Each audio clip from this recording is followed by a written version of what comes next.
We are live. Okay, well, then welcome everyone. I am super excited. So, I'm Jeff from Start Grow Manage, and I am super excited to be here with Andrew from Acronis. And we're going to talk a bit about cybersecurity and a bit about how Acronis helps you with your cybersecurity. And just by way of plugging our event, I'm going to stop sharing, Carla, so that so I can see the screen.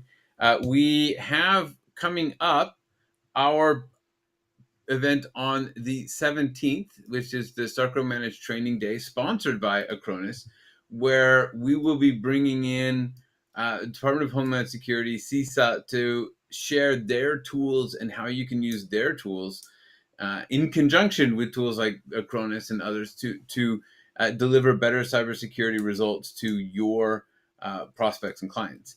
And so that we'll put the link to register in the comments, and I hope to see you there. We'll be live in White Plains, New York. We are getting requests to do this in other places, so we may end up doing this in other places. For now, even if you can't attend, let us know that you want the recordings. We cannot do this live as a hybrid, but we will record this, get the recordings approved, and then share those with you. So that is my pitch for our event coming up on the 17th. And now I just want to introduce Andrew. So, Andrew from Acronis, I'm just going to let you take it from here. Tell us a little bit about yourself and what Acronis does. I mean, not that people don't know Acronis, but anyway, let us know. Yeah, thanks so much, Jeff. So, I started my career at one of those big four consulting firms in the procurement and supply chain department. And a lot of Mhm. what we did was RFPs and RFIs. Now, how does that relate to security? Well, here at Acronis, we have a division that just focuses on IT service providers, managed service providers, managed security service providers, and a lot of them have a lot of different tools they're managing. Yeah.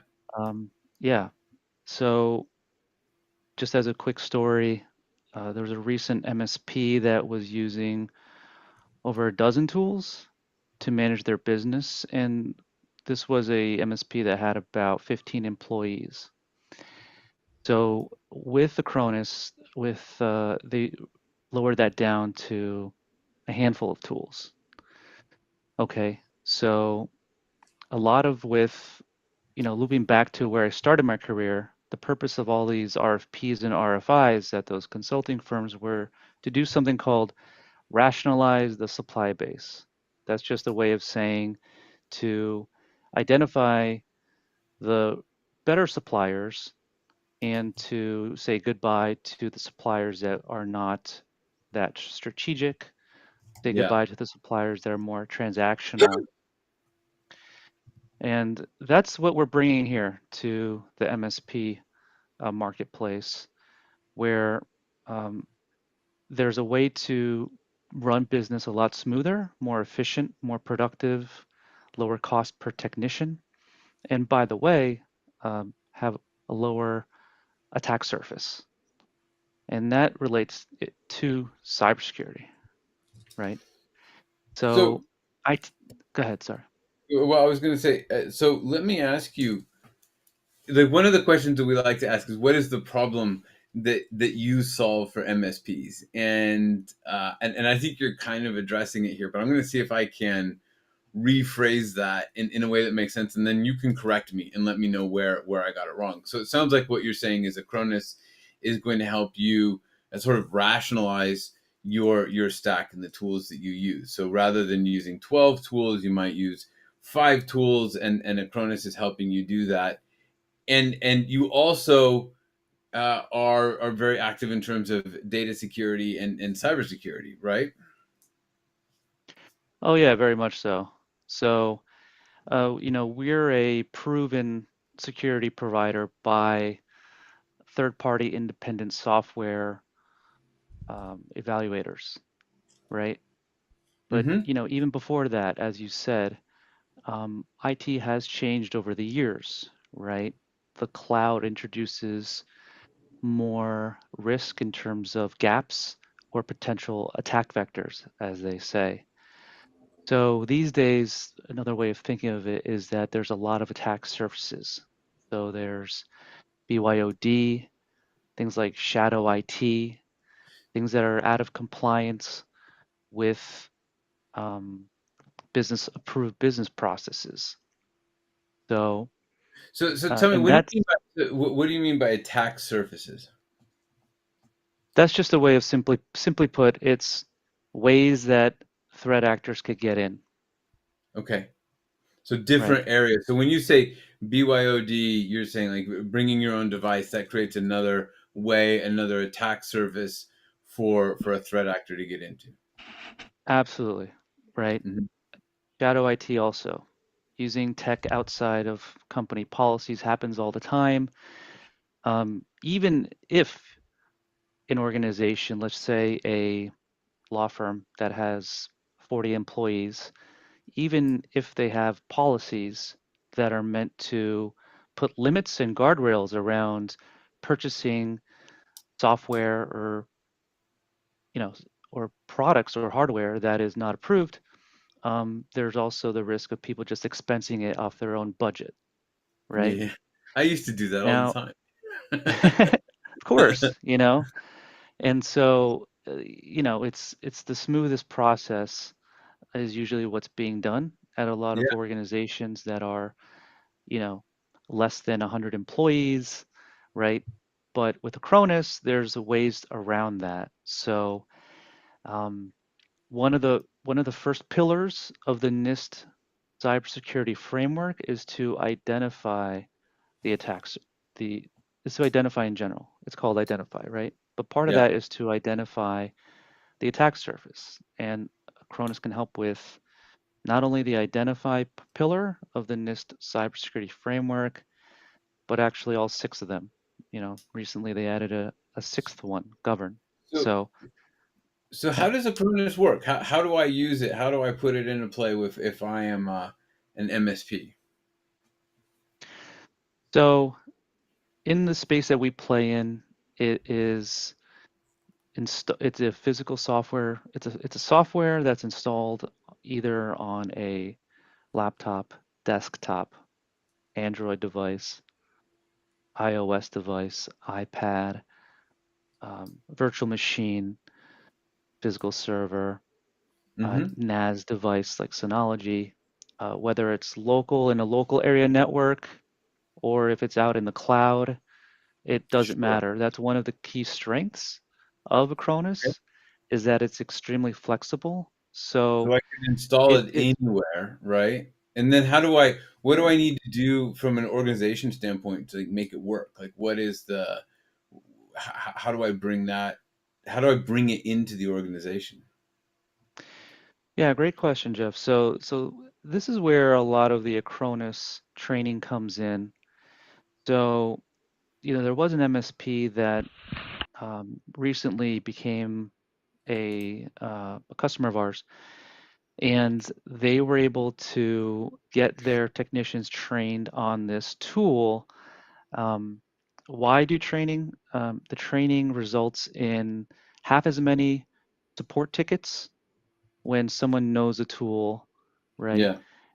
Half as many support tickets. And in fact, also, our research shows that companies can double their revenue. So it's an extremely powerful tool. It takes time to learn because it's so broad and deep, but there's so many resources when it comes to getting training on it. There's self-paced training where you can earn certificates Hmm. and certifications for Acronis products.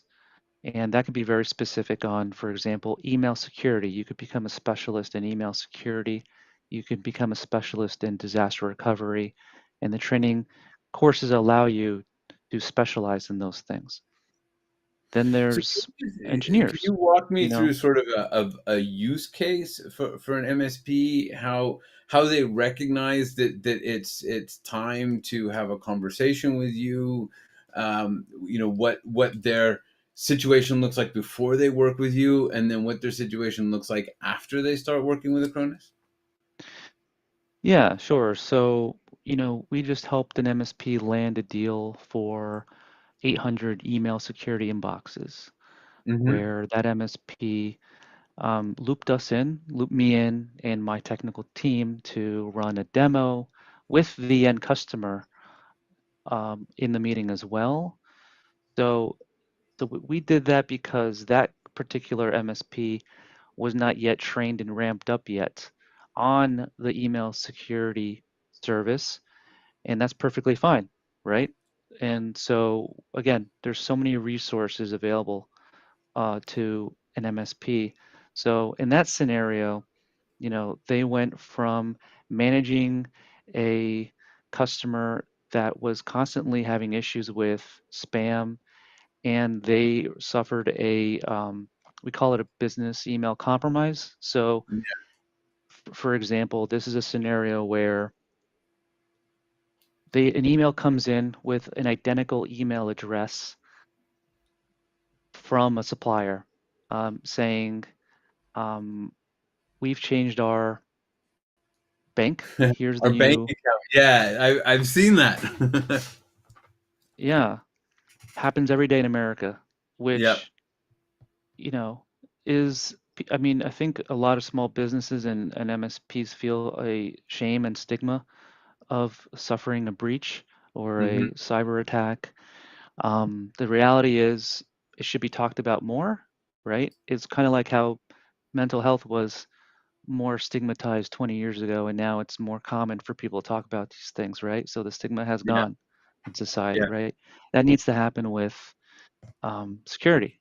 So last year, the FBI reported 800,000. Um, I'm sorry, there were 800,000 reports to the FBI of cyber breaches last year. That number is a lot bigger in reality, right? Yeah, And so that so, 800,000 is a fraction of what's actually happening, because that's where people actually report it and they get it all the way to the FBI and the FBI knows about it, right? But that's like a small percentage of all cybersecurity threats, right? right, absolutely. And to all those MSPs that manage healthcare customers, Yeah, um, the top industry that was attacked was healthcare. Okay. So, this might not be news to, most MSPs. I'm sure it's not, but they are absolutely a target. And also keep in mind that cyber criminals in parts of the world, you could either, go to university at some of these countries and earn a living and make $3,000 or $4,000 a year, equivalent of US dollars, right?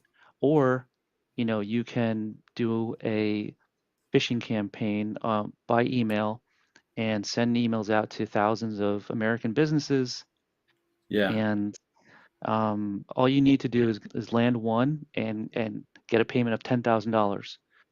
And just that one payment of $10,000 means that you basically made three times your annual salary yeah, in that yeah. country. No, So, so right. yeah, I think that's exactly what we're seeing and what we're up against, right? So, tell me, how does Acronis help? How do you make sure that they are safer, that clients are safer, the email is safer?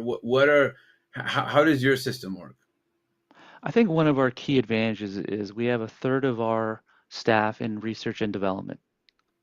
What does Hmm. that mean? That means that with cyber crime, to be honest, these cyber criminals get creative, and a lot of them are doing things that are innovative, and these tools need to be um, kept up to date, right? Yeah. So, our investment. So a little bit about Acronis at a higher level. We have 1,700 employees located throughout the world. We have 600 plus. sorry, we have 600 plus cybersecurity professionals located in North America, Europe, Asia. Um, we have a 24/7 operations center with real-time monitoring, and we have employees in 50 countries and data centers in 54 locations throughout the world. So even though we have this very strong infrastructure, um, we our companies aren't just our company isn't just meant to maintain that infrastructure. Again, a third of our employees are in research and development, right? So, we've stopped over 200 million threats, like malicious malware threats, for example. Mm. Um, so things like, drilling down into specific products for those that are curious, things Yeah. like XDR, email security, data loss prevention, DLP, um, backup, disaster recovery, notarization using blockchain. So that's an interesting area.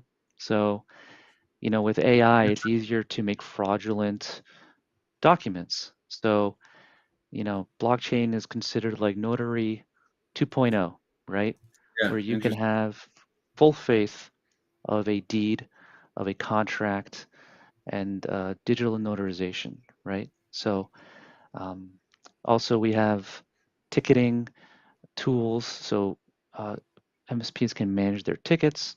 They can manage the time of their technician, um, billing, quoting, inventory management, project management. So we also offer um, tools to run the business as well. So that's when I said that we brought an MSP efficiencies from over a dozen tools down to a handful. Those are the things I'm speaking of. Yeah. So do you have a process for people to get started with something like that? I mean, how do you go from how do I know if I can reduce the number of tools from 12 to a handful? Yeah, every MSP is different. I think again, one of the strengths is we have a terrific team here at Acronis that will meet you where you are. So whether you're an MSP that is very established with their own in-house security team, we have resources for you. Hmm. Um, we also have an interesting marketing partnership with professional sports teams. So being that we're in the New York City area, so we've paired up managed service providers to be the protection partner of the New York Yankees, the New York Jets, um, just to throw out some local flavor out Yeah. there. But we have No, those. Yeah, that sounds great. I'm wondering what's the best way for someone to get started with you? Do you have like a process that you'll take them through? Do you have should someone would someone just reach out to you? Do you have an yeah, assessment do you do? What's the best way to get started? yeah. I mean, it always starts with a phone call, right? Let's have a conversation, and then we can understand, what your challenges are. Sometimes the challenges are technological. Sometimes the challenges are, hey, I'm having high turnover with my technicians. How do I get them? How do I avoid the risk of when they leave having a huge gap in knowledge? Again, Hmm. right? We provide so much training. Sometimes the challenges are sales and marketing. So, for another MSP, for example, you can white label the product, right? There's um, funds for marketing, business development, events, things that we will reimburse you for. So it's a huge, broad program, um, Yeah. and yeah, it's really a very comprehensive tool and a program itself. No, that sounds great. So look, I guess thinking of from the perspective of cybersecurity, of education, of what we're doing together on October 17th to really bring these cybersecurity tools to MSPs. What do you think is really important for MSPs to understand about cybersecurity? What is that one thing that you're like, oh man, if people just understood this, it would be easier for them to get a handle on cybersecurity? Yeah, that's a really great question. Um, I think the desire is there from our government to help companies become have a better security posture. The desire is certainly with the managed service providers to help their end Mhm. clients. Um, there's actually, um, I think the gap is with the end customer. So this, what's really exciting about the event that we're planning is that it's really great to have this conversation, to start the conversation with the owners of these businesses, to do a baseline, to identify the gaps and the risks, because the gaps and the risks are a perfect starting point to say, here's where you're at today. Mhm. These are your risks. Let's have a conversation about risk. Okay. How much risk, you, Mr. Customer, are you willing to accept as just the cost of doing business? How much risk is not acceptable, right? So, for example, if you are if you're hit with ransomware, how many days can you afford to be out realistically? How many Yeah. days? Is it days? Is it minutes? Which applications are the most important for you? What data is the most important for you, right? To really have that conversation with the business owner with some meat on it. Um, of course, there's going to be lots of business that say, I don't want to pay for something like this. I know I don't I don't there's no money in the budget, right? But there's always Well, money in the budget for unbudgeted costs. So, yeah, one of the things that we talk about in our practice is just the idea of there's really no such thing as a budget, right? It's just a matter of value, and I think one of the things that I'm hoping that people get out of the event on October 17th is just the idea that by taking their prospects and their clients through an assessment so that they understand the risks and they can see the risks and they can understand this idea of ransomware. Like, I think your point it's around it being so important to identify what those critical systems are and how long you can be without them is a really good exercise, because people need to see that those systems are at risk, and really have a think about, well, what happens if I don't have them? What does that mean for me, right? And so I think by doing those assessments and getting into understanding, well, what are your critical systems and what systems can be delayed, you start to get people to think differently about what cybersecurity means, about the importance of it for me and my business, and the fact that maybe you're thinking that you don't have a budget for this, but how expensive is it going to be without your primary system for a week while somebody tries to sort out the ransomware? Or worse, how expensive is it going to be to lose your entire system to a ransomware attack? And I think that this is something that uh, that we'll get out of the CISA event, and really be able to take back to clients, so that they better understand, and then we can bring in the right tools, like the tools that you offer to help solve the problem. Anything else that yeah. you expect people or would like people to get out of the training day? Well, I think it's just a terrific opportunity to gain more comfort, right? Gain more confidence in a tool that is a high quality tool. The CISA team is going to provide a terrific service to the MSP community. Hmm. And then it's in the hands of the MSPs, right? It's kind of a leadership challenge away in a way. So you'll get the tools, you'll have the ability to have that conversation. Now, can you be that leader, right? And push for something, even though the end customers are going to say, "Well, I don't know about the budget. I don't know if we can afford this now." But there's a element of combining the hard technical skills of this CISA tool with the soft skills and leadership skills to get this implemented. Yeah, no, that makes a lot of sense. I think so. I do have a question for you that's kind of not related to cybersecurity at all, but you can see how practical people really are, Andrew. Because what they want to know, the question that's out there is, can you tell us about MDF? So does Acronis offer MDF, and what can you talk to us? What can you say about it? We do, and it's a very built out program. Okay. So the MDF is extremely flexible. Mm-hmm. Okay, so it can uh, start out with, hey, I want to train my technicians. Um, we want to spend a whole 8 hours to get them trained, or we estimate it's going to take 8 hours to train them on a course.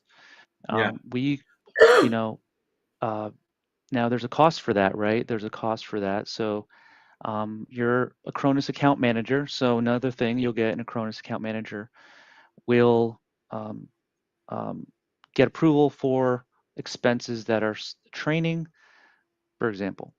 Another example would be to print marketing materials, right? There's a cost to that, there's reimbursement. Another example would be happy hour, a networking event at a chamber of commerce or something like that. Those would be covered. Those are just some examples of the MDF, but it's better to think about it as anything that can be construed as an investment in the business that will improve the ability to promote Acronis is Yeah. basically considered MDF. Oh, that's great. Sounds like a pretty flexible program. Yeah, and there's thousands of dollars available, um, depending on the size and the scope of that event, of those kinds of events. Yeah, that's good. And we find, by the way, for anybody who's watching, we do find that people tend to leave a lot of MDF dollars on the table. Like there is opportunity with companies like Acronis to get some of those marketing dollars to use that to help build your business. And the idea being that as you grow, the client base for Acronis grows as well, and they're willing to support you. So I think that sounds great. But any other questions out there, please let me know. Other than that, Andrew, it has been a pleasure chatting with you. We will see you live and in person on the 17th, right? So you'll be there to chat with people, and they can come ask you questions about how to use and implement Acronis. And um, and that's about it. Any final parting words that you have?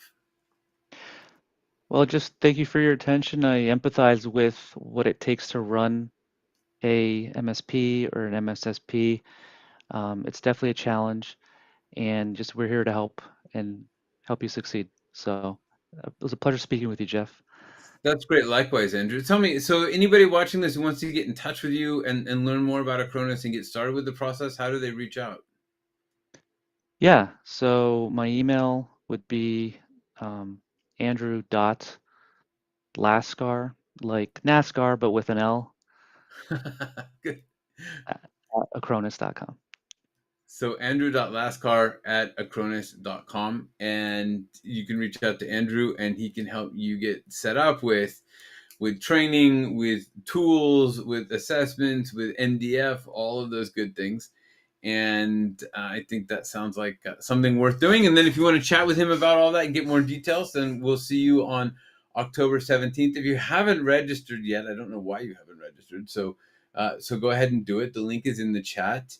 And again, Andrew, a pleasure chatting with you. And we'll see you on the 17th. And I think that's it for now. Thank you very much for your time. Thanks, Jeff. Have a great day.